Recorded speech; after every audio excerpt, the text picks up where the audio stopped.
आता पाहूया टॉप 9 मोठ्या बातम्या।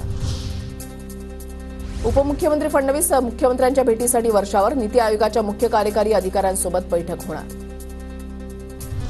एमपीएससी पूर्वपरीक्षेची तारीख बदलण्यास आयोगाचा नकार, परीक्षा पुढे ढकलण्यासाठी आणि कृषी सेवेची 258 पदं समाविष्ट करण्यासाठी विद्यार्थ्यांचं आंदोलन सुरू।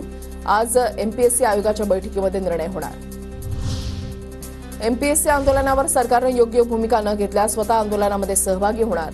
ट्विट करत शरद पवार यांची माहिती, एमपीएससीच्या मुद्द्याला सत्ताधारी गांभीर्याने घेत नाहीत, पवारांचा आरोप। निवडणुका पाहून पवार मैदानामध्ये उतरले, मविया सरकारच्या काळामध्ये विद्यार्थ्यांचे प्रश्न गंभीर नव्हते का, सुधीर मुनगंटीवारांची टीका।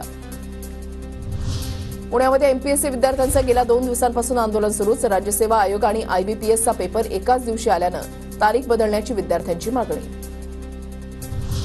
मध्यरात्री रोहित पवारांनी पुण्यामधील एमपीएससी विद्यार्थ्यांची भेट घेतली। 2 दिवसांपासून परीक्षेची तारीख बदलण्यासाठी एमपीएससी विद्यार्थ्यांचं आंदोलन सुरू।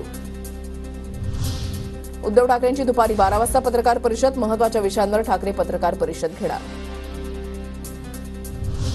राज्याचे मुख्यमंत्री संशयी आत्मा, मुख्यमंत्री शिंदे जादूटोणा प्रेमी, शिंदेंच्या मनामध्ये दिवसभर संशय कल्लोळ सुरू असतो, राऊतांचं वक्तव्य।